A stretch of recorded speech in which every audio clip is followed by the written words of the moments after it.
It's my pleasure to welcome you home because this is your school and this is your constituency. The Dean, Lagos Business School, Professor Ogbeche, the chairperson of the Alumni Day, Mrs. B.C. Lamikaran, all other protocols duly observed.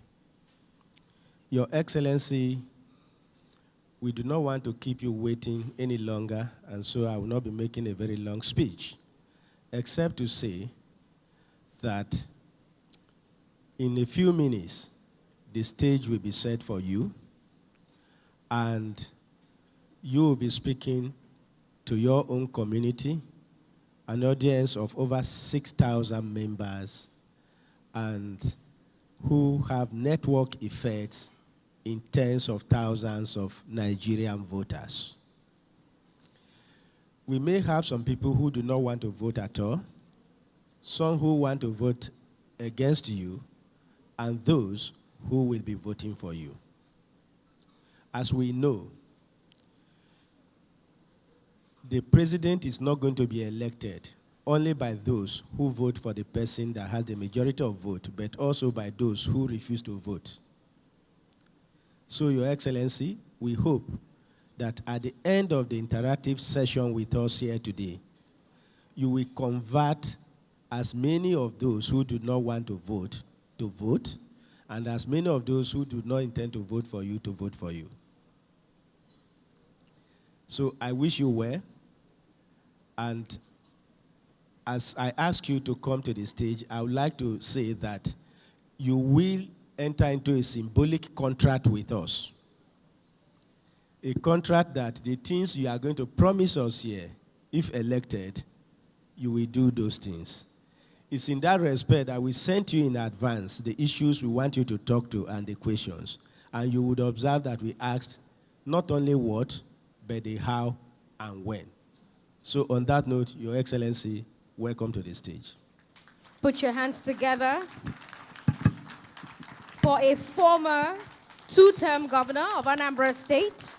He's a businessman who has founded and run several companies in commerce, retail, and finance. He has also held several executive positions in banking before becoming the youngest chairman of Fidelity Bank. And I also hear he's an alumnus of LBS.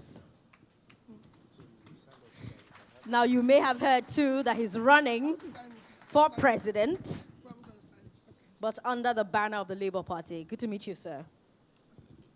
So, symbolically, I'm now going to hold this document with His Excellency as a demonstration of his commitment and contract with us that if he is the preferred candidate of Nigerian voters, he will keep to the promises that he is going to make to us. So, Your Excellency, may I respectfully request you to be upstanding.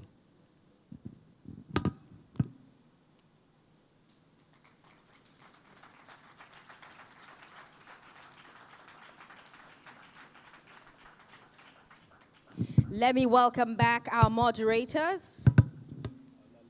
We have, like we met before, an associate professor of strategy, immediate past director general of LCCI. I'm talking about Dr. Muda Yusuf. Please put your hands together for him. He's also an alumnus of the Lagos Business School.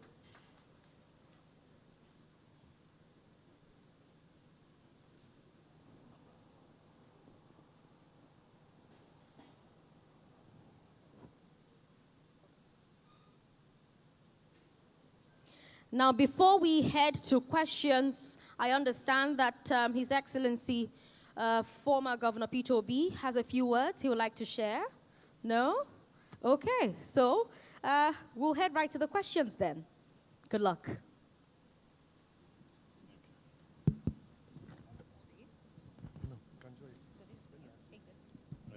Okay. Thank you again, moderator, and good afternoon, everyone. And we are back to the second session. As we heard earlier on in the morning, Your Excellency, we are running to be the President of Nigeria. Of course, we're expecting you to tell us, we already know there are three key questions in national planning. One is, where are we? where do we want to go, and how do we get there? Where are we in Nigeria is a public knowledge. We already know with regards to the issue of unemployment, insecurity, and many other socioeconomic problems that we face. The next one is, given where we are, where do we want to go? So, which is now your vision, and then how do we get there, which is now how you're going to implement this your vision. On this note, Your Excellency, a key question is the issue of the structure of governance in Nigeria. So many people believe that the federal government is doing a lot. They're arguing that there's a need for moving some powers to the state and local government. Interestingly, in your state, we've heard also, we've been hearing so many things from your state, but recently it was said that some investments in Anambra State are somehow. So we're wondering that how. So we're also asking you a question with regards to, if you look at the exclusive list and the concurrent lists, which items do you think should be moved from that exclusive list to the concurrent list for the state and local governments? Your Excellency, thank you. Yes. Sorry, I'll prefer that, to stand up, and then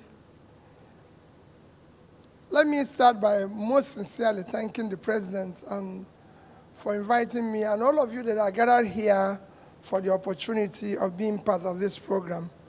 Thank you. I'll go straight into the question, as I'll make my comment after the questions and everything. On the structure of Nigeria, you know it is a constitutional matter. All I can say to you that the structure as it is today is not working, and it requires that we deal with it. But I cannot here say this is going to move. There's so many things that needs to move to the states, not actually to the local government. The local government, in a federal system, you actually have the two federating units at the center and the states. So I'll move it that they will know the ones that are going to move to the local level, just like as in the United States of America. But there's quite a number of them: education, agriculture, so on and so on and everything. But there are things that we need to do as quickly as possible, especially to do with the issue of security. There's no way we can continue with the central policing as we're doing today. We need to have state police, federal police, and like I've mentioned, local government police, but federal and state can be done as quickly as possible, because the president has some few powers to do things as quickly as possible while we wait for the amendment of the Constitution. But I assure you that there's so many powers. On the other issue you mentioned, I wasn't quite sure what you mentioned about in my state. So maybe I'll go on and answer that as we go on in this. Thank you.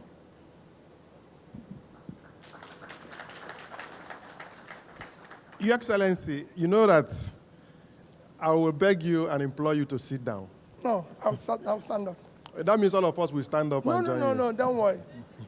Don't worry, I'm fine. I'm sure the audience also wants you to sit down. No, because they'll be seeing me, because I'm the one who is applying for a job. job. Those who are interviewing should sit down. Okay? So as you agreed, as you prefer to stand up, so the second question relates also to cost of governance. As you are aware, there's a general belief that the cost of governance in Nigeria is too high. And the Orosanye report recommends for the downsizing of the size of government. How and when will you reduce the cost of governance, and will you implement the Orosanye report?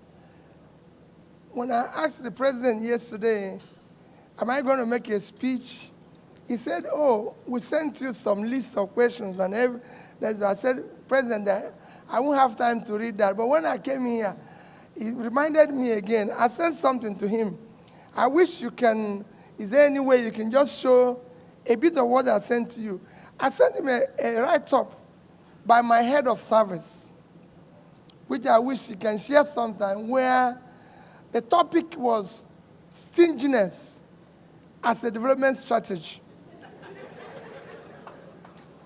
When I became governor of Anambra State, I had one of the best head of service you have, a daughter of a respected judge in this country, well-educated, a lawyer, first-class person.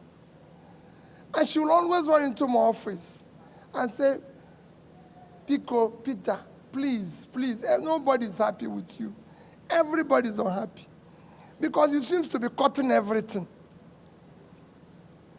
However, 6 months after, I started using the same money to pay off backlog of old pension, gratuity, everything. They wonder the cost of governance in Nigeria is unacceptable.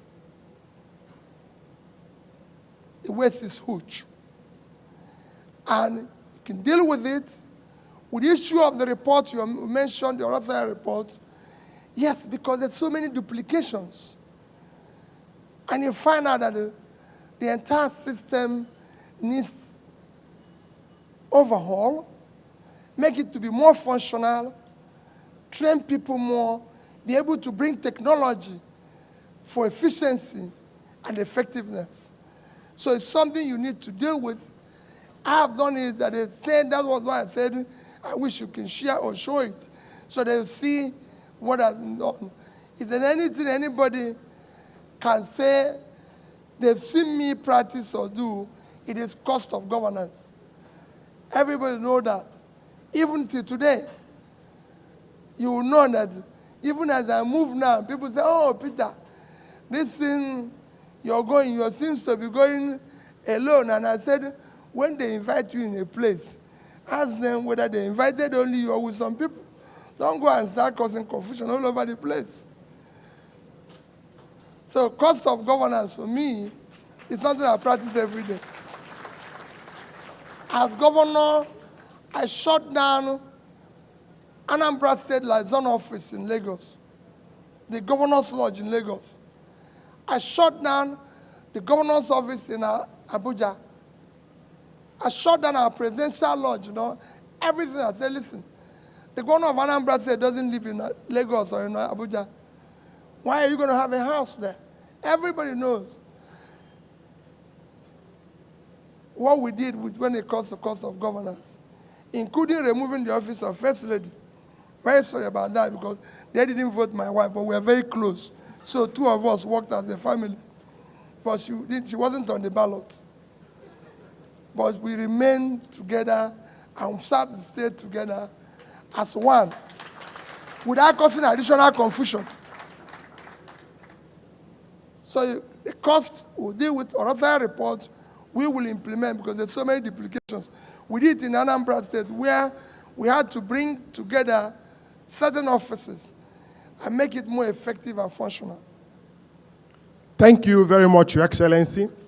So from what we are hearing, it means that you are an apostle of saving money, cutting the cost of governance, and somehow people call it a shiftless transaction. So if we use that relating to the next question in terms of issue of insecurity and also the money you saved, which I believe that you invested for Anambra State, what are your views on immediate and remote causes of insecurity that is pervasive in the country? And what are your plans for changing the narrative in the short, medium, and long term? Particularly, what are your views on the need for state police? I know you mentioned it earlier on. Will you create one, and when will that be done? Okay. Well, nobody can be where we are today and will not have insecurity. I've studied countries after country. You can't have the highest number of people living in poverty and you won't have criminality to the level we have it today. You can't have unemployment. No country of our size that I know with the level of unemployment where you have almost 35% unemployment, with youth unemployment hitting almost 60%. So you have millions of youths in their productive age with so much energy, and you will not have insecurity problem. There's no country that will have millions of out-of-school children, and you won't have criminality. You can go on and on. Our youth drug prevalence is 13.8, when the average is about 5.6, 5.8. You can't have all this without having criminality. So these are the what you can call immediate and remote causes of that. And I've been privileged to have visited at least 5 to 6 prisons, trying to ask questions from those in prisons. Why did you do that? What happened? What is? And all of them, not all of them, I didn't say some of them, told me they're not doing anything. They don't have a job. They don't have anything. When you have millions of people who don't know where the next meal will come from, you are bound to have crisis. I say to anybody, there's no country of our size that I know. What we are going through today, countries after countries have gone through it. You can go and study what has happened in Brazil, Mexico, countries with huge population. So you have a huge population, you're going to face such crises. How do you deal with it? First, I believe that the first job of whoever is going to be the next president of Nigeria is security. You have to deal with it decisively. And it is not, it will be difficult, but it's something that is achievable. You have to deal with it decisively by first restructuring the entire security architecture to make it responsive and responsible.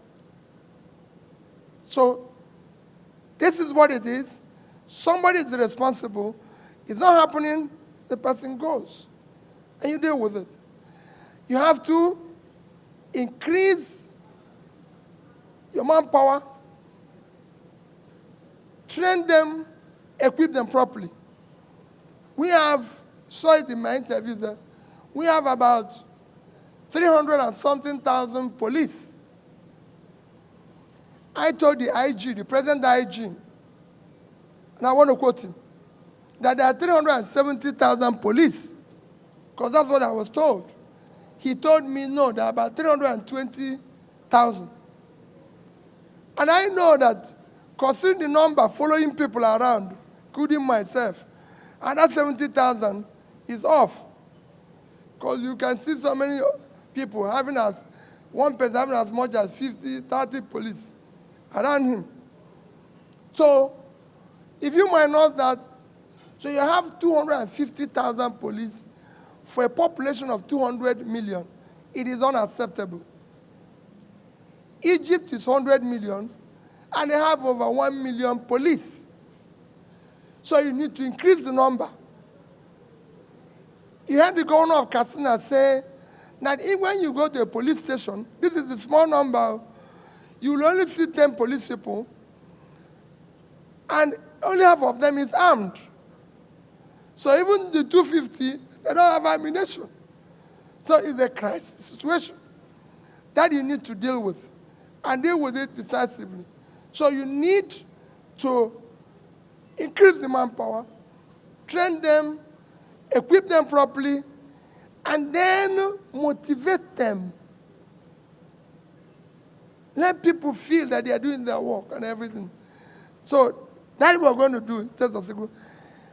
Doing this simultaneously, you're dealing with the economy. Because unless you start pulling people out of poverty, the more you pull people out of poverty, the more you reduce criminality. Unless you start pulling people out of poverty, you're going to have a crisis. And people will say, how are you going to do it? Again, there's the room to do that. We have, today, Nigeria cannot feed itself. And Nigeria have it's the only country I know that have vast uncultivated land, and people are going hungry. There's no other country. If India can feed itself, Nigeria can. I was in the UK when we are rationing food. India is 1.4 billion people. Of course, living on 3.2 million square kilometers of land. So we are 1/7 of India, and we stay on 1/3 of their land. So we have more land for agriculture. We have 923,000 square kilometers, which is a third of their land. So when you do that, if we're able to feed ourselves today, one is that you deal with food inflation, reduce and have more money you save from importation of food items and everything. This is the first thing. Of course, you go into the next processing, manufacturing. There's a lot you can do in other areas to start pulling people out of poverty as quickly as possible.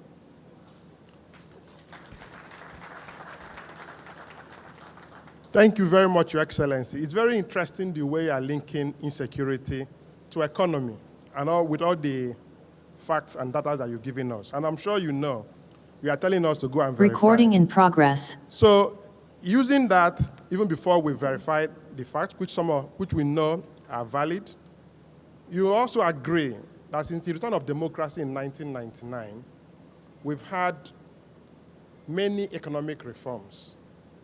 But you're seeing where we are as a country. You know where we are with regards to unemployment, inflation, insecurity, manufacturing, and many other socio-economic problems that we are facing. What key economic reforms should we expect from you, and when will that start? Well, I think it was part of what I mentioned last, but let me assure you that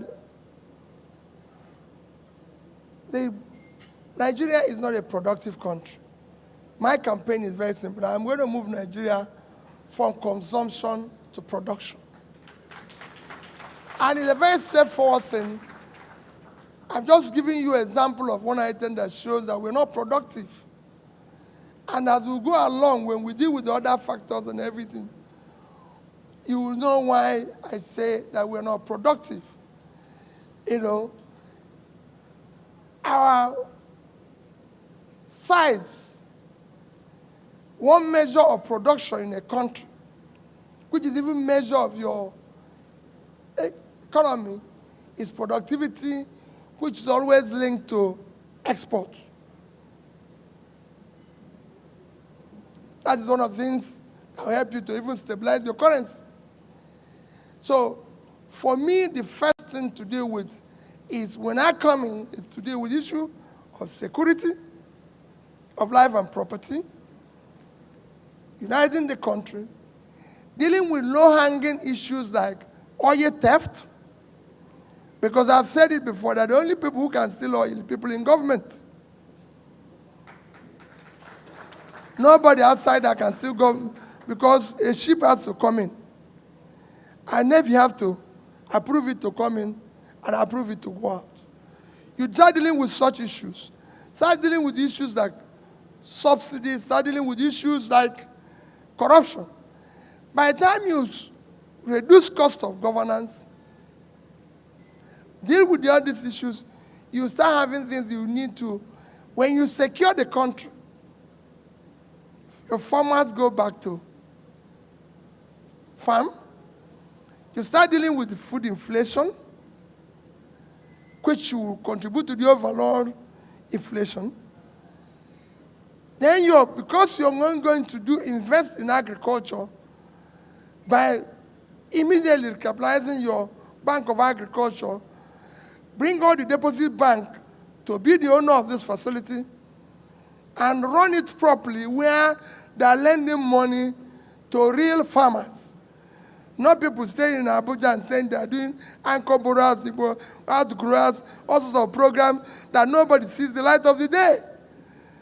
So government should not be involved in all those things. There's a process which is done in every other country of the world. When you start doing this, you start seeing things move. So these are immediate things that you will need to see.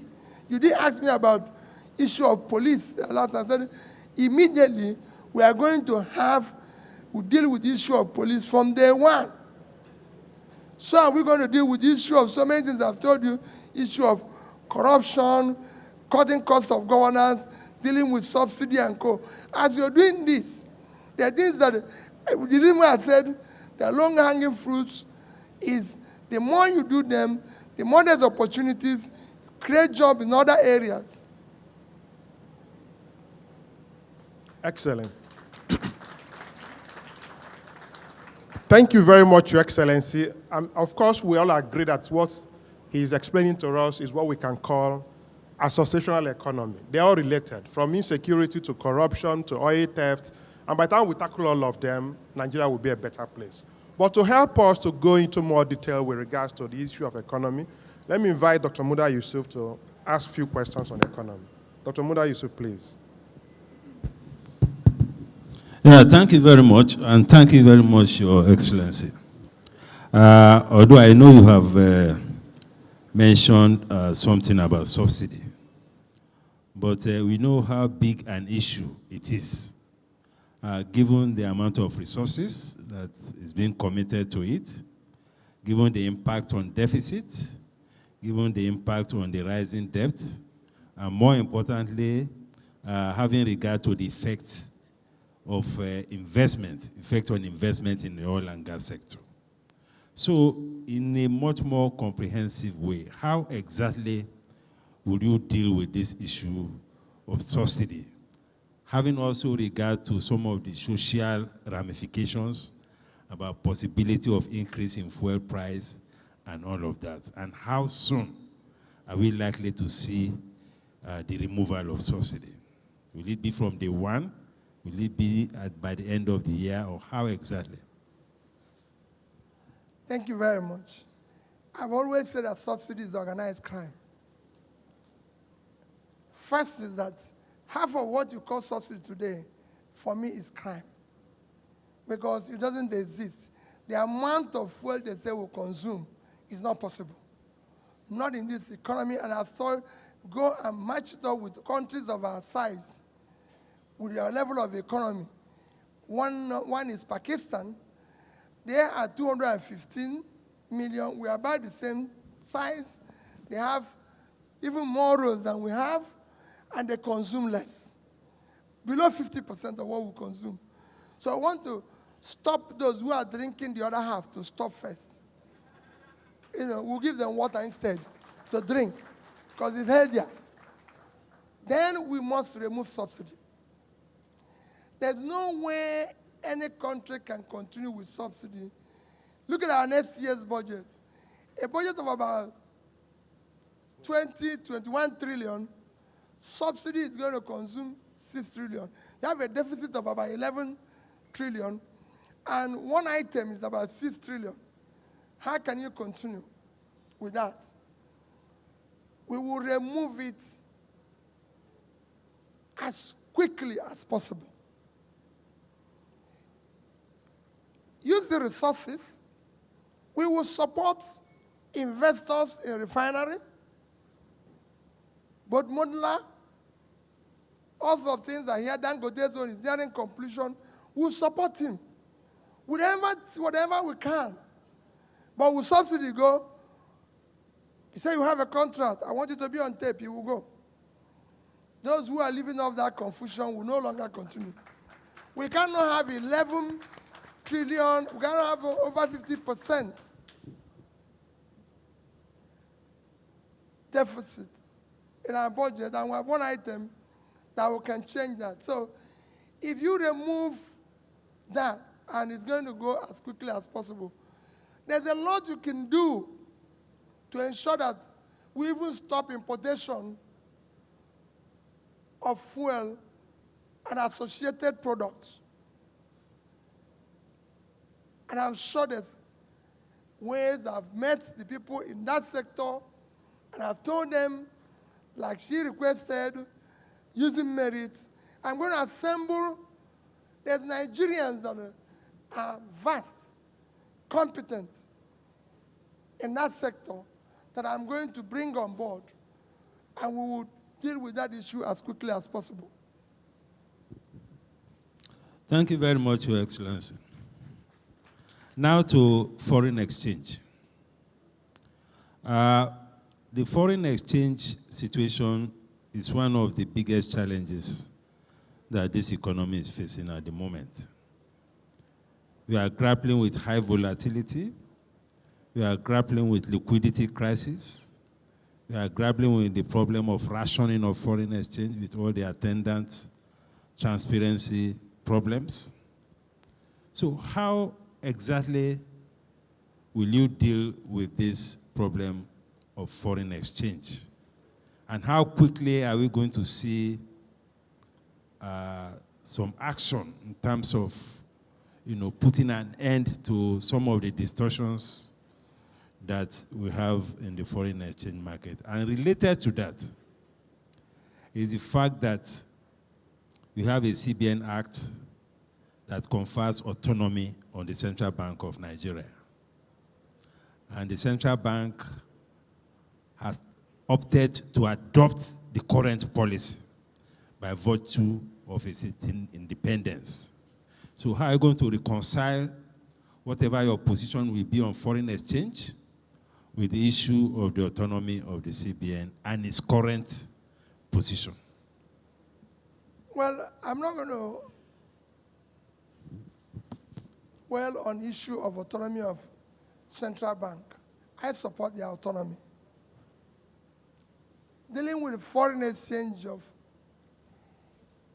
is a very easy thing. Your rates and volatility of your foreign exchange is a function of your foreign reserve, which is directly linked to your exports. Import and export. Because you are not the country that is productive, you're not dealing with anything. It's a simple thing.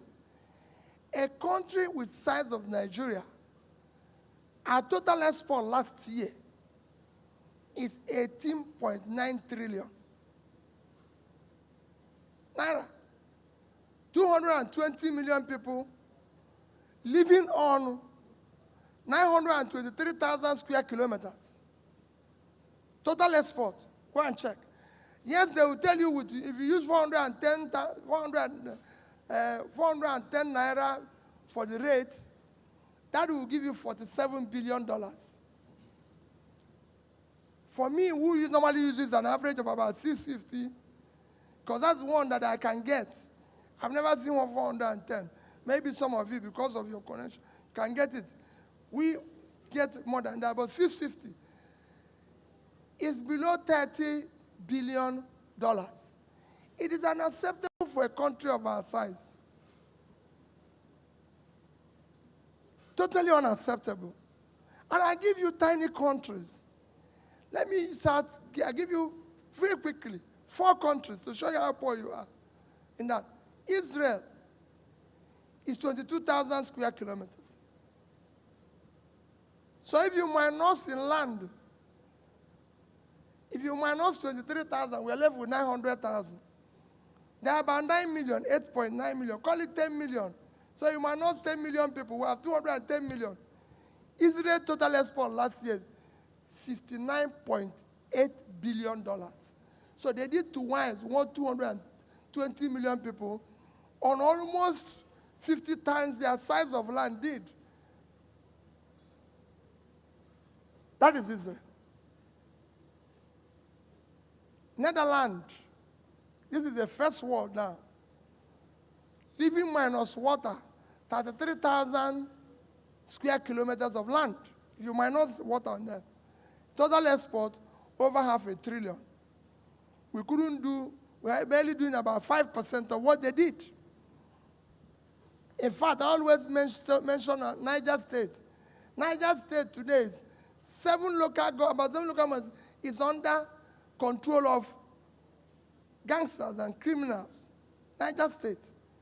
Niger State have a fertile land that can feed Nigeria. They can't feed themselves. They are waiting for statutory allocation of less than 50 billion naira a day. When Netherlands agricultural export last year is $103 billion, about 103 billion euros, about $120 billion. And Niger State is 76.3 thousand square kilometers, 2.5 times Niger State. That's 2.5 times Netherlands. It cannot continue. It's not a productive country. Composed with a developing country like Vietnam. Vietnam live on 331,000 square kilometers. So a third of our land, and about 100 million below our population. Their export last year is over $350 billion. That is how you control and bring stability in your currency. You have to export. You have to earn dollars. We cannot be dependent 80% on oil that gives us less than $20 billion. Bangladesh did $36 billion clothing. They did twice what we earn from oil, from clothing. Now people can do everywhere, in our band, everywhere. We're not producing anything. Of the 350 I told you that Vietnam did, 90% is manufactured goods. Electronics is something billion, clothing, 32 billion, footwear, almost more than what we earn from oil. What a minute. We're not doing anything. We're not producing anything. So we can't continue that way. We need to do something very quickly and start production and exporting goods. That's the only way you can earn dollar. And this is doable. It's not a rocket science. Yes, thank you very much, Your Excellency. Just a follow-up on that. Many operators in the private sector are not comfortable with this multiple exchange rates. You know, what is your view on the policy angle? That's what I'm telling you, because you have scarcity. Once you have scarcity, you have to have all sorts of measures. Black market, open market, white market. Once you start exporting now, all these countries, let me tell you, I visited Brazil, Mexico, when they had all this. But today, you can't go and do it in Brazil. Brazil have about 400 billion exports annually. If Nigeria start exporting now, and when we used to be productive, you don't need that. You go to a bank, you buy it, it's money. If you start producing now and exporting, you don't need all this multiplicity, anything. You don't need them. What you need is to deal with the problem. Don't go and start saying how we are going to have central bank. Once there's scarcity, once you don't have anything, there's bound to be black market, open market, white market. But once it's open, everybody can see it. Remember, there's a time everyone and each of us knew people who worked in Nitel. I don't know whether anybody can remember Nitel again. No. Once the moment mobile phone and everything came, everybody threw. So I've lived in this country when you go to a bank, they will be begging you to buy BTA. They were looking for somebody. As a businessman in this country, bank were begging me to come and open LC. Then I saw when it is impossible to do anything. What you need is look at it, people are stealing your oil, just to show you how that can be regulated. Angola, beginning of this year, Angola, their rate was about 600 to $1. At a high oil price, it came down to 400 and something. But your own couldn't happen because you are the only OPEC country that was not meeting its quota, apart from Venezuela, because of sanction. Your oil is being stolen. You have 1.8 million, 1.8 million barrels. That's what you're supposed to be producing daily, 1.8. In the entire August, your production was 975. You were losing 825 every day. Multiplied by 1 month, 31 days, is about 25 million barrels. You did not sell. Whether you're sharing it as 100 naira average in August, that's 2.5 billion. So a man who needs every cent can allow that to go. It's not possible. That's why I said, as president, instead all of us will go and queue up on that pipeline and wait and see who will take it. It's not possible. And you're looking for foreign investor. You're looking for foreign investor when people are stealing the one you have at home. The first investor you need is to make sure that the one in your home is not being stolen. So you can deal with it. These are low-hanging fruits I'm talking. We will not go and man that pipeline. We will move presidency to pipeline because that's income. Okay, sir. Thank you very much, Your Excellency. Now, let me now go to the fiscal operations of government. The fiscal position of government is extremely weak, extremely, very fragile. We have a debt position now of over 60 trillion. If you add the DMO figures with the ways and means, our debt service is over 6 trillion proposed for 2023. So all of these things are really very challenging fiscal situation. And we are talking about a revenue of just over 9 trillion for 2023. Now, how are you going to ensure fiscal sustainability, when in government, to ensure that you don't get deeper into debt in order to finance the the operations of government? Well, first is that, let me say it categorically, there's nothing wrong in borrowing. Every government in the world that I know and have studied are owing. It is what you use the debt for that is a problem. In 2017, I remember delivering a lecture in Lagos at the platform, and I said, we are going to be in a mess in years to come. Because I have federal government then saying they're going to spend their way out of recession, that they're going to use consumption. You can't drive your way out of recession by consumption in a non-productive country. For a productive country like America and everything, you can do that. You can use consumption to come out of it. But when you're not producing anything, you can't use consumption to come out of it, because what you're going to do is that you're going to go in down deeper. Borrowing is not a problem. Every country, when she introduced what they were, when she introduced, when I was listening to my dear sister say this is what they expect me to do, it cited that wonderful country, Singapore. Singapore debt to GDP today is over 120%. But go and read Singapore law. It says you can only borrow for investment. So it's a law, it's written. So whatever you borrow, you invest it. I can compare you countries that have borrowed for investment. The one that easily comes to mind is Bangladesh. I use it every day. Bangladesh. We were at the same level of debt with Bangladesh, in the sense that in 2010, Bangladesh debt to GDP was about 45%. Their GDP was about 115 then, was about $45 billion. Their per capita was $747. Ours then was 2,250. Our GDP was 375 billion.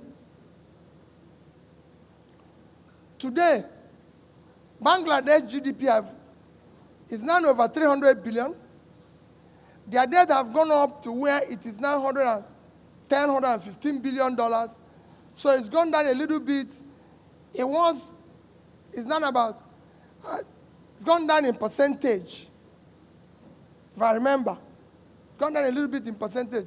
No, in 2010 it was about 35. Now it's about 33. Now, Nigeria, our debt have moved from about 30-something, 40-something billion dollars to 100, from what you said now, at 60 trillion, that's what you said. If we use their rate, it's about $120 billion. So our debt has tripled. Our per capita is now 1,980, call it 2,000. So in 10 years, over 10 years, our debt tripled. Our per capita, which is a measure of the economy, have almost lost 10%. That's not acceptable. What we needed to do now is that if their own can move from their per capita is now over $2,000, they move from $747 to over $2,000. Ours should have moved from $2,250 to about at least $3,000.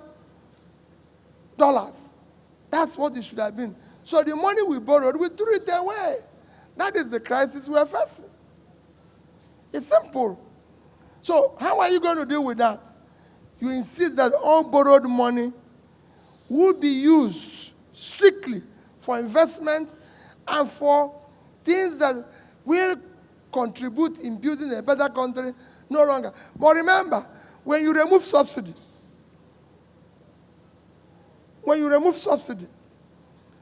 deal with the issue of corruption, increase the oil export, you reduce your deficits, you can restructure what is existing, have room to accommodate more investable borrowing, and start dealing with issues.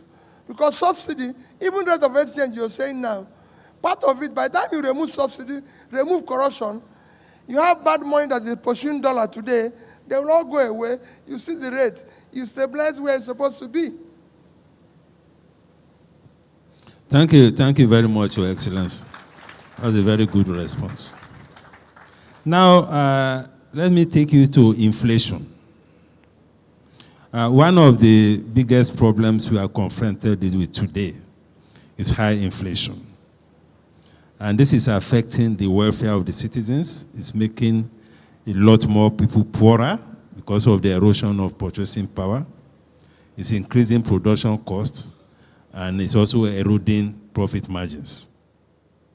So how will you deal with the problem of inflation, both from the policy angle and from the structural angle? Well, I've mentioned the first, a few of them. By the time you secure the country and farmers are able to go back and you increase the agricultural productivity, you deal with issue of food, which is the most critical inflation you need to deal with. You deal with the issue of food inflation, which is about 20-something% today.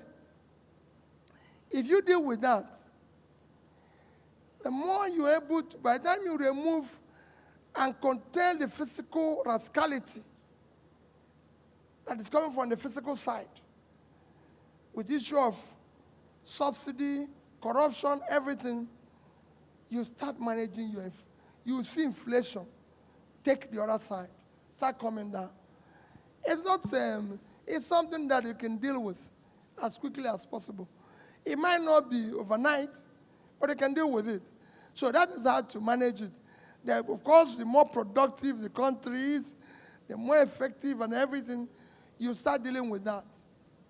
But it can be dealt with and brought down to a level where it will be maybe high end of single digit but not where it is today. Thank you very much, Your Excellency. Thank you very much, Your Excellency. I'm sure you agree with me that he's doing well and he's passing. But very soon, not yet for us to give him a final mark. So because we have more questions to ask him, but we'll be concluding gradually. Your Excellency, you know that ASU has been on strike for over 8 months. They just called it off, paid them half salary, and are planning to go back again on strike. So what would be your plan to permanently end this perennial ASU strike? Well, it's a combination of a lot of things. One, it shows your attitude towards education. My sister talked about merit, about existing. Education is the highest, most important investment any nation can do. Because when you talk about development, development is measured on 3 things. HDI, that is the main thing. And HDI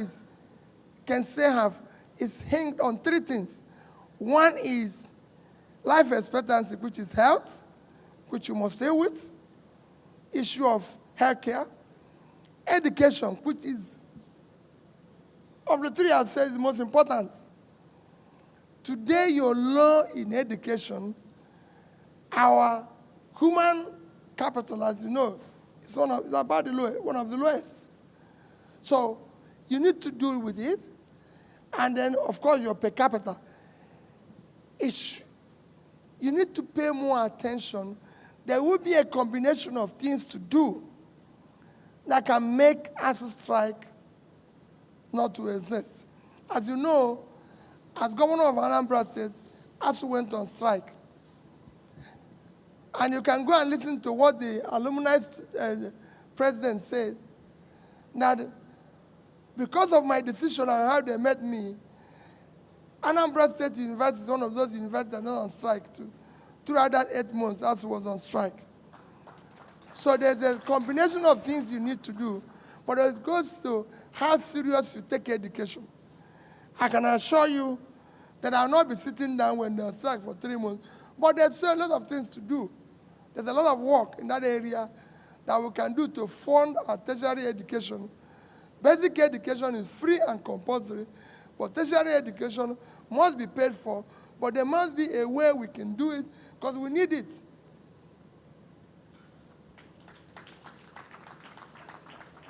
Thank you, Your Excellency. Related to that question is the issue of out-of-school children, which Nigeria has the highest in the whole world, particularly the girl child.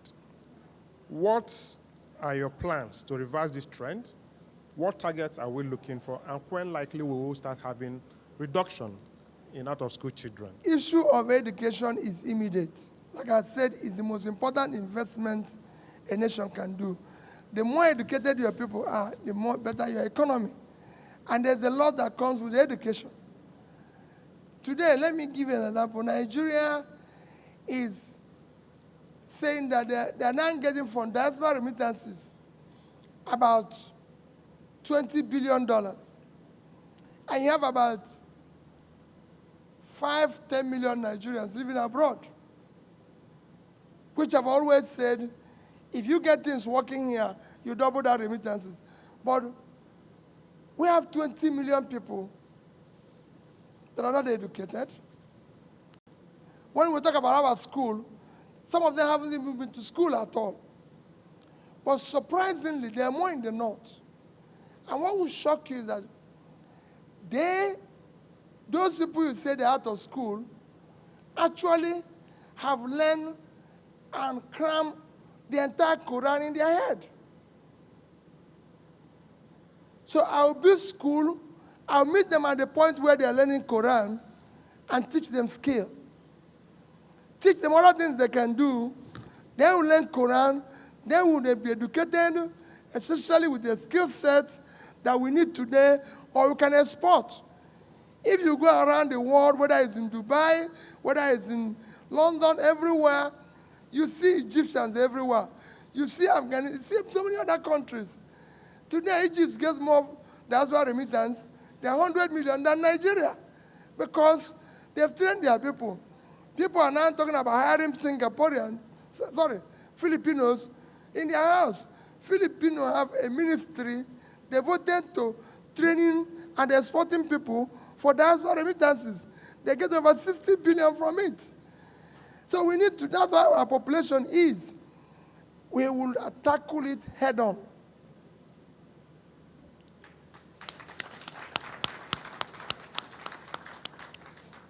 Thank you, Your Excellency. We have just 4 more questions, and we open it up to the audience. The next question relates to the issue of infrastructure, which you agree with me. Road, rail, and so many other, both physical and soft infrastructure. But of course, you know, for the private sector to do well, we need power. With regards to the issue of power, currently we have the GENCOs, we have the Transmission Company of Nigeria, and we have the DISCOs. However, total installed capacity is still below 20,000. The one that is being waived, about 5,000. What will you do in the power sector to address this issue, to really empower and liberate the private sector to contribute significantly to the economy? Well, issue of power is one that you need to declare war on. First is that you said we have an installed capacity of about 12,500. And we're only able to transmit and distribute about 5,000. So aggressively, you deal with the issue of improving the transmission infrastructure and distribution infrastructure to be able to deal with what you have already. As you're doing this, simultaneously, you are supporting investment by putting proper regulatory and enabling environment and supporting those who are in that field today to ensure that there's more generation, more distribution. You have to deal with the issue of, again, ensuring that the way we are today with the issue of transmission is dismantled, where it can't just continue the way it is. You have to deal with the issue of supporting embedded, all forms, renewable, whatever anybody can do in power. South Africa is 60 million people, generating nearly 50,000, 60 million, generating about 50,000, and their president have declared emergency in power and authorized that anybody can generate and distribute up to 100 megawatts. And we have 5,000. What we would declare is a war and say anybody can generate, do anything you can do. There's a lot of things you need to do. Those who are generating power today, part of their problems you have to look at issue of gas. There must be a dedicated gas to power generation. You support it, whichever way it's going to work. You have to deal with issues where if we need hydro, if we need anything, there's so many people who are in this sector. It's a mix of so many things that you need to do. But you must do them, have the will to support it and ensure that people can see a measurable improvement as quickly as possible. But I assure you that even in my manifesto, I said I'll deliver about 20,000, and I'm committed to it.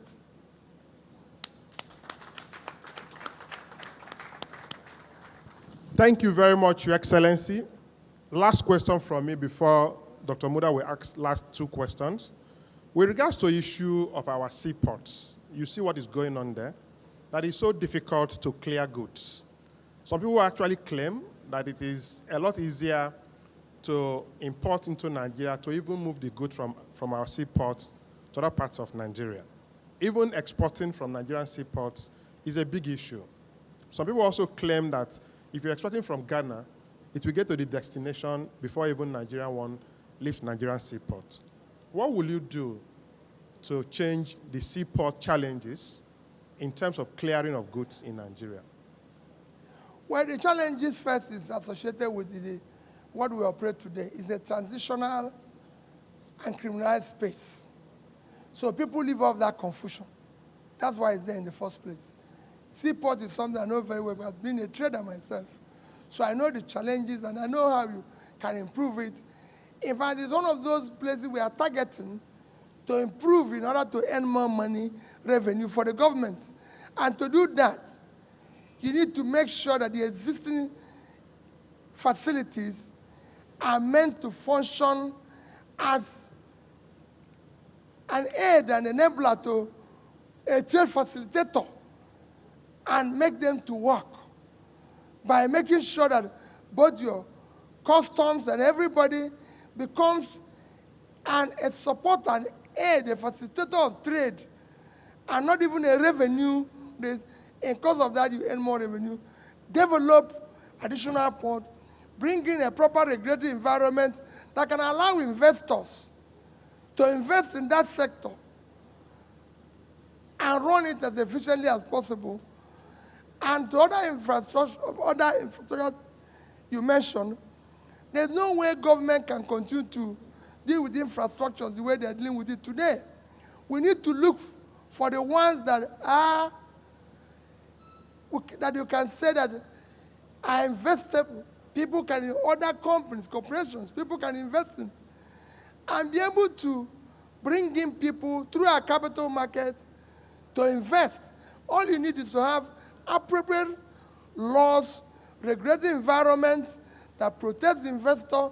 There's quite a number of infrastructures government should not be involved today, but regulate it very well and make sure that it's properly run and managed and earn more revenue, like seaport, airports and all this. You do it properly by making sure that efficient people, not that you go and say your concession unit and you OB, you go and concession to another OB. So that's, you do it properly with people who have the capacity to manage it and you see it work. So we will deal with infrastructure by dealing with it under PPP, but do it in a way that first-class institutions can invest in it. Excellent. Thank you very much, Your Excellency. Two quick questions from Dr. Yusuf, and we'll Okay. put it up to the audience. Yeah, thank you very much. Your Excellency, our health sector is in a crisis. We are losing our doctors, our nurses, pharmacists, laboratories, and most of them are living in droves. We'd like to have your perspective on what you are going to do differently, to address this issue. Well, every time people say we're having a brain drain, my position is that we're going to have a drain gain. When we turn around this country and start doing proper things, and people see a future, people are living because there's a sense of hopelessness. Those who are living, are staying here, some of them are people who are already trapped. They can no longer go anywhere. So that is why they're staying. I'm sure if you leave it open, more people will leave. But if you do the right things, those that are living today are actually your investors for tomorrow. The changes you see in China, India, and everything, we actually, people who left there and went to America, to Europe, to everything, now things that are good there are coming back. I will bring Nigerians back here. When they will come, they will be the first set of investors. If you're talking about foreign investors, the first people that come to invest in any country are first, the local. Capital is local. The moment people start seeing that people local are making profit, the next group of people are your own people who left, who are now coming back to share in that prosperity. Then the foreigners will see them because it's like bee and honey. The local bees start saying there's honey here. The external ones will join. So we will change it. I assure you. That brain drain will be drain gain when we do the right things. But I don't urge anybody to stay if things are going wrong. I'm sure you're here because you're trapped. You don't know where to go. Okay, thank you, Your Excellency. Final question has to do with climate change. We appreciate your response to the flood, the victims, and the empathy that you have shown. Now, we have serious issues with climate change. We have flooding, and we also have had desertification over the years, which has also been contributing to problem of insecurity in the north. How are you going to deal with the problem of climate change? Well, you know, there's a lot of studies about climate change that you need to look at and everything. I assure you that we'll follow the protocol. Within what we can manage, we have to talk about, we'll follow the protocol in a managed and organized manner where it will allow us to be able for our economy to remain productive and people to create jobs and everything. There's ones we need to deal with as quickly as we can. With the issue of flood, for example, issue of flood is because over the years, we've neglected dredging, the silting of our rivers, which would have taken most of the flood and be able to contribute to the economy by being a means of transportation. You know, for example, if we have been dredging and we have been awarding contracts for the dredging of Niger, for dredging of Benue, River Benue. If the right things had been done there, I assure you, we wouldn't have had the level of flooding we have had. If we had built dams and everything, which will help even in the places they are talking about that is drying up, if we had done that, we would have used it effectively. And this is not something that is sophisticated. It's being done everywhere. And Nile today, everybody knows what the Nile is to Egypt. They tell you that no Nile, no Egypt. But it's not the same case with our own. If Egypt can deal with Nile that is 6,650 kilometers long, tell me why the giant of Africa, Nigeria, cannot deal with Niger. River Niger is 4,184 kilometers long. River Benue is 1,400. Two of them combined is still 1,000 short of the Nile. We can do it. And I believe that these are things we need to do. Dredging it, making it so it becomes a means of transportation and everything. That is the critical thing we need to do. And I assure you that nobody will play with any contract that is awarded under my watch. I'll be responsible. I've said it. Nigerians should help me responsible. Thank you. Excellent. Thank you very much, Your Excellency. I'm receiving messages that we are standing between the audience and lunch. That we are the ones stopping them from having lunch and they're getting hungry. So for us to do it quickly. We'll be quick. I'll join them for the lunch. Okay. We all need lunch. Excellent. We all need to leave. We all need to eat lunch. So it's now time for questions from the audience.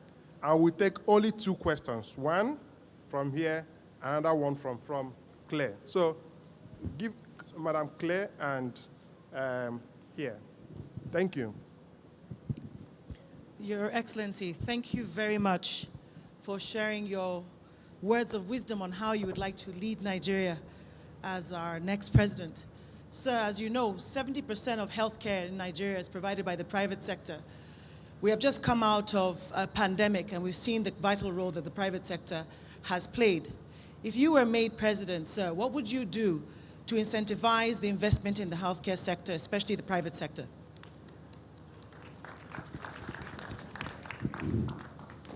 I'll be very quick. Support the private sector to continue doing what they're doing. Let me give you share my own experience with you, which again you can go and verify. When I got to Anambra State, there was no single ambulance, not one, owned by government.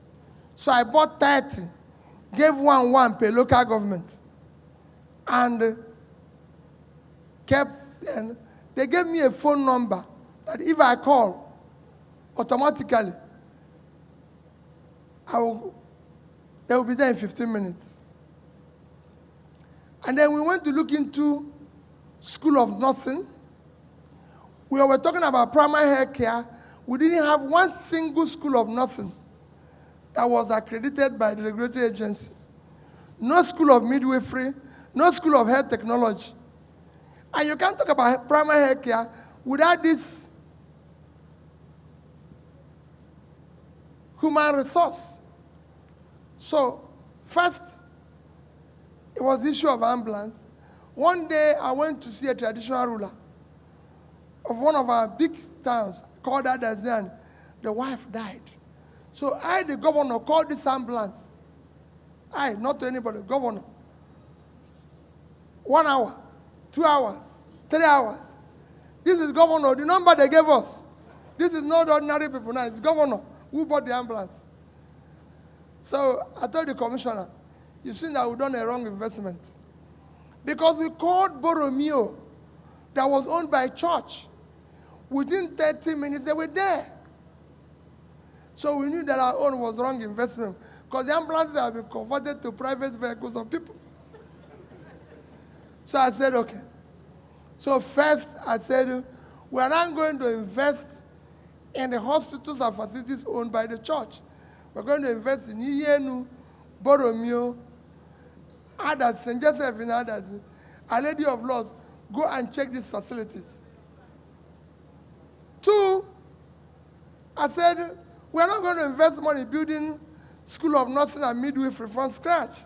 Because as a young boy growing up in Onitsha, I read that the first midwife in Nigeria was produced in Iyenu.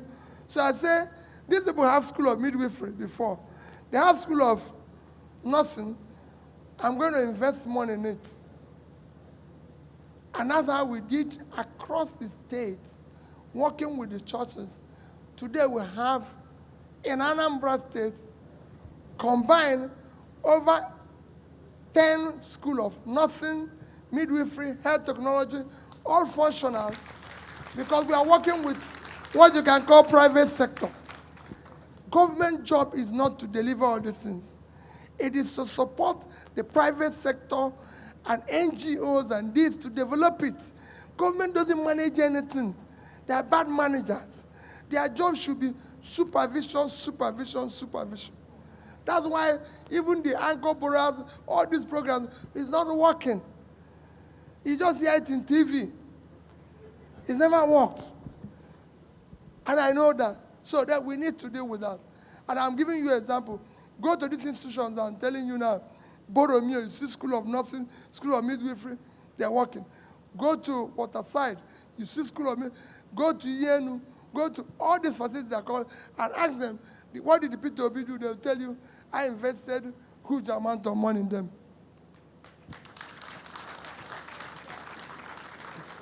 Thank you very much, Your Excellency. Can you bring the mic here?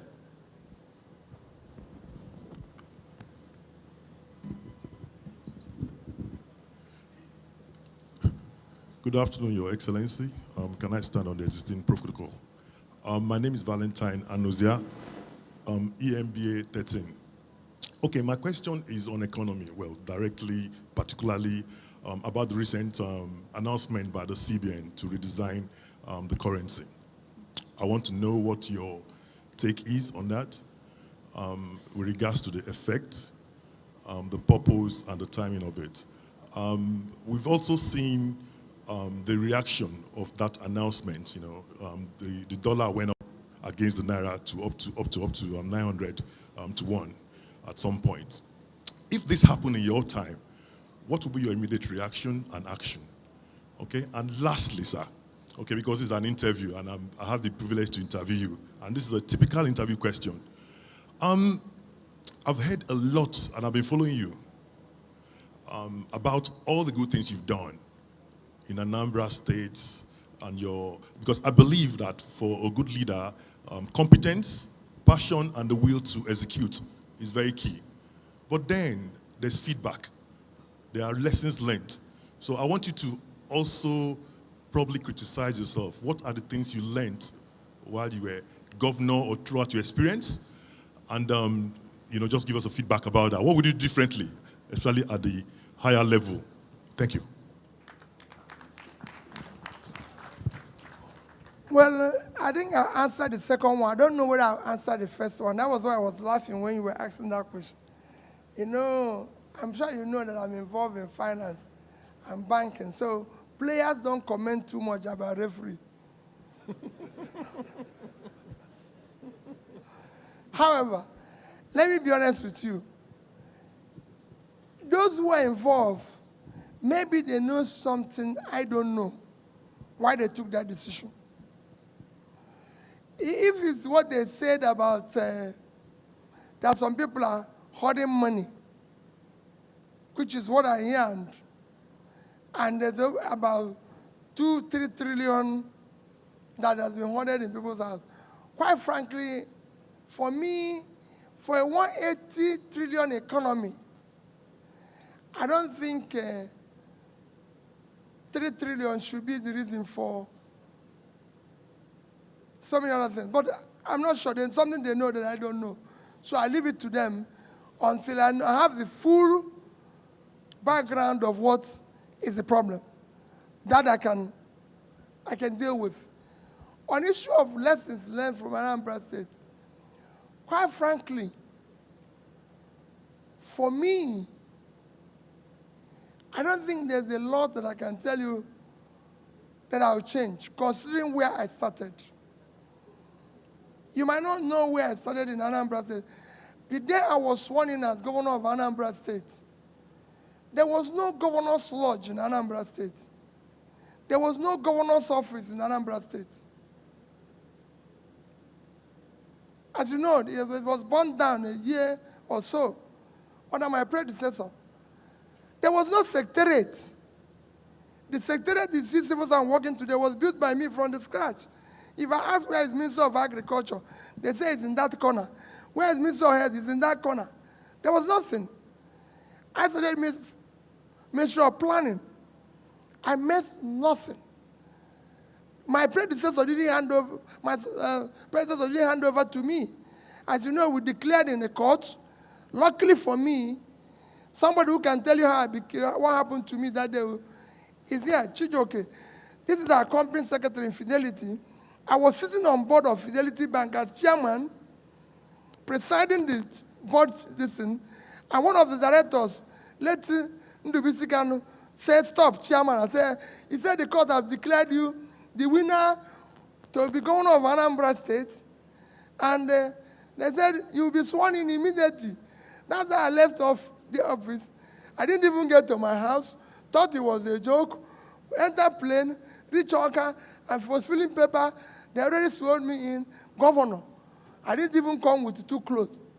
I was wondering, I thought they would have given me 1 week to even, but they said the job I've started. I said, so where is governor's office? No office. Where is governor's house? I managed to call my predecessor. I said, he said, wherever you are the government, your office, your everything. I went to my village. I was even in my village. So, considering where I came from, people will not understand it. It was, and I wasn't working in government before. So it was a huge transition. Overnight, same day, I started, running around, trying to do this, trying to do that, telling them, where is this? Let's repair the office of the governor. Let's repair this. I was trying to do what I sent to him, trying to cut costs, manage this. Of course, that was why I was impeached in 6 months. Because I was quarreling with everybody. In order to cut costs, because there was you find out that the cost of running the office of governor was almost 30-something% when education was receiving less than 5%, less than this and everything. In fact, the office of budget for office of first lady probably had more money than health, an office that doesn't exist. Nobody elected. So it was quickly, you're trying to cut costs, so those who benefited in it were after you. And that confusion lasted. maybe the only thing I can see is maybe the only lessons I'll say is that maybe I would have managed the elites better. Because it was, if you go, there's no elite in Anambra State that was with me. I usually tell Professor Tommy, who would tell me, I said, every day I hear people, if I go to Abuja, see president, nobody's happy with you, nobody's happy with you. Even when happiness wasn't part of my promise. But they insisted, nobody's happy with you, nobody's happy with you. Even as I was preparing school, there's some things that, obviously, you would have done differently. But how I started, it was almost impossible for me to have done things differently.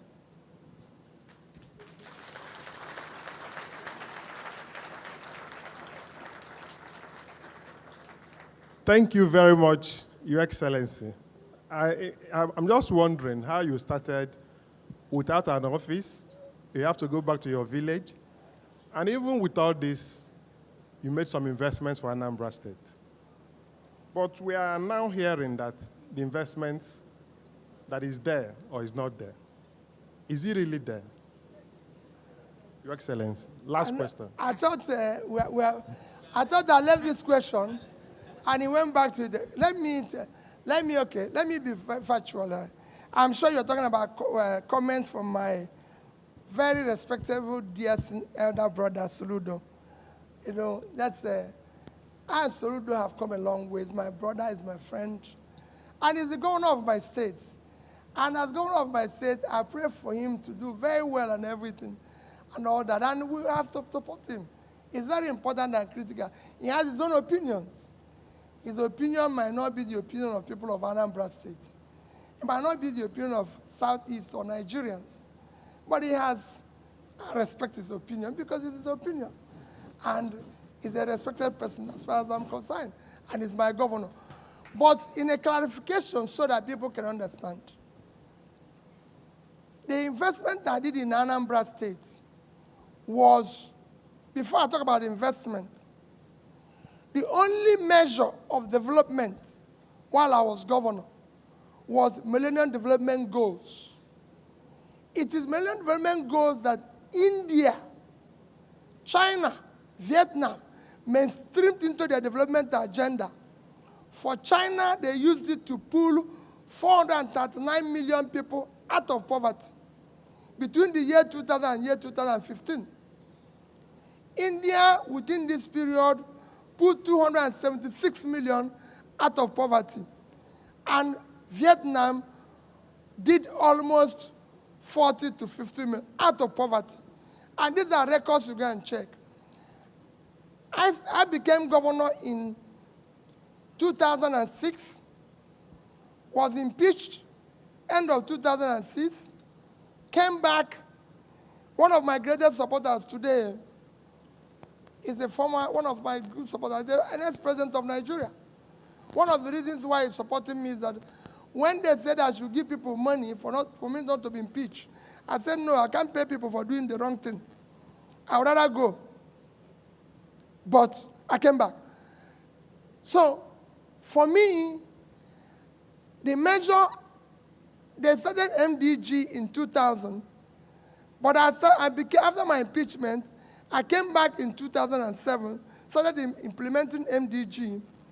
By the time Nigeria ended MDG in 2015, Anambra State was #1. The person in charge of pulling people out of poverty in Nigeria is a man called Dr. Magnus Pakol. Go and ask him. I have a certificate for being #1. He's still alive.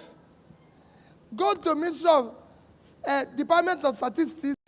I was the first governor to do statistical record of poverty. I won a prize from Federal Ministry of Works for having the best road network. You can go to people in Anambra State.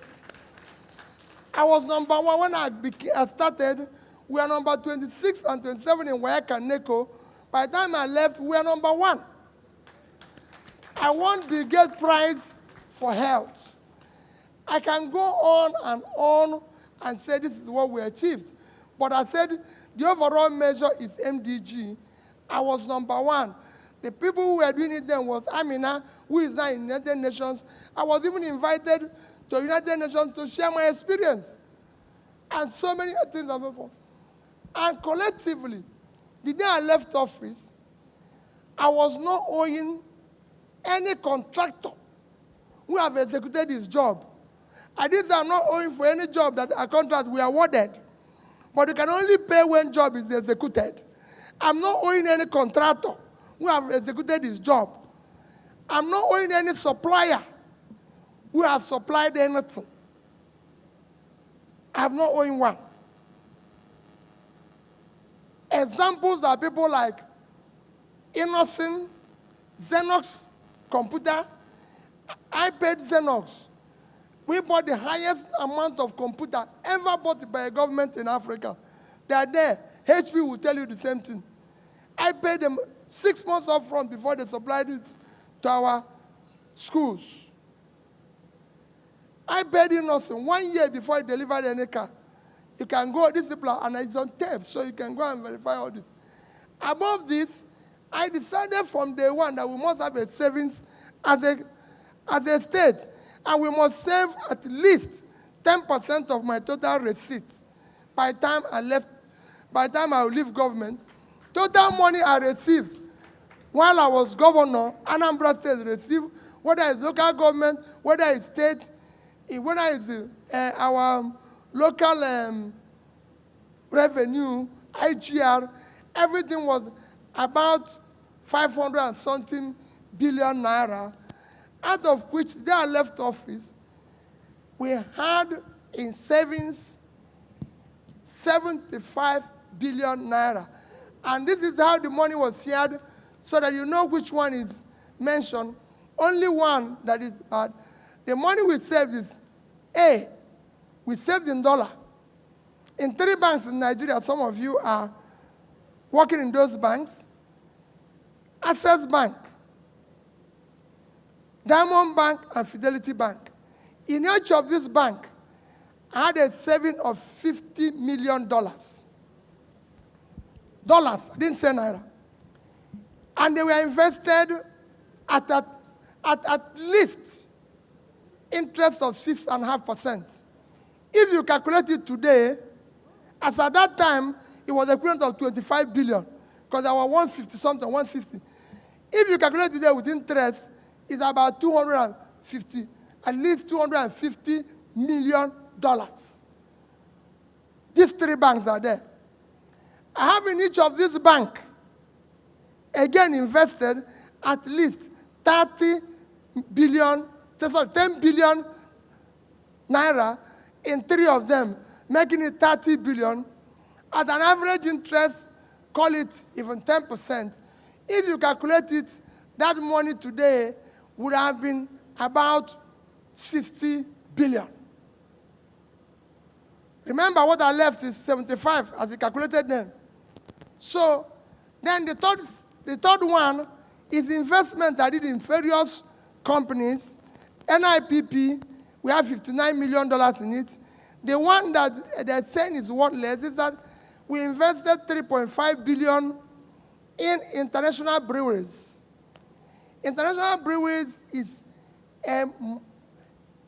what you can call a global company. It's a part of AB InBev, which is the biggest brewer in the whole world. We had a policy while I was governor that any factory, anybody who wants to, foreign investor who wants to invest in Anambra State, we will buy 10% of the company, and under the condition that we will sign an agreement with him that he will give Anambra people work to the minimum of not less than 40% of the workers. They built a facility in Anambra State. That facility is there today, employing directly and indirectly over 10,000 Anambrarians. They have been one of the highest revenue source for the state. Even some of their waste, the biggest piggery we have in Anambra State, collects waste from them. There's so many things that company have done in terms of helping the states, transporters, this, that, and everything. The shares was at a time being sold at 50 naira. Today, the shares is about 5 naira or so, and then maybe that was what was referred. But in overall of what I left is less than 5%. Okay. That particular investment is less than 5%. So if you calculate what I left 75 billion. If you go and sell the dollars today, even at 600, it's 150 billion. Plus 60 billion of the naira is 210 billion. Even if that one is wasted, 3 times what I invested is still there. When you spread your investment, some will go up, some will come down. But overall, the company is still there. The company is still doing well. It's still part of a global chain and everything. I needed to explain it not because I'm defending comment by my brother. My brother is the brother. I remain my brother. We're very close. I remain prayerful for him. For other things which I didn't succeed, God has given him opportunity to do it and succeed. For me, yes. So if there's anything pending, governance, you don't finish. People are still in government in America. So you stop where you stop. Other people will continue from there. I don't look back. He's the governor of my state. I'll always, he's my senior brother. He's even more intelligent because he's a professor. I'm a trader. So he knows more. So he will be able to do things better than I'm doing it. You know, I've done my little own as a trader. Now the professor is there. He will do his own as a professor. The schools that didn't roof, he will roof them. That's how government goes. Another person comes, do his own. But let us think about, finally, like I tell you people, for those of you who are, just please get involved. All of us are going to tell you a good story. All of us are going to say the same thing there. But it's who can we trust? Even in this one they're talking about me, some said he kept money and he did nothing. And I said, even in the Bible, the man said, since you know I know, why didn't you keep my money for saving? If everybody who have passed through Nigeria, who did nothing, kept money, are we going to be in problem now? We would have had the money to do something. At least I kept the money. But in this one, I did something and I took money. Next year's election, please, I'm begging all of you, should not be based on ethnicity. Don't ever do it. The Yorubas don't buy bread cheaper. Neither do Hausas or Northerners buy bread cheaper. The Southwest people don't buy bread cheaper. Igbos don't buy bread cheaper.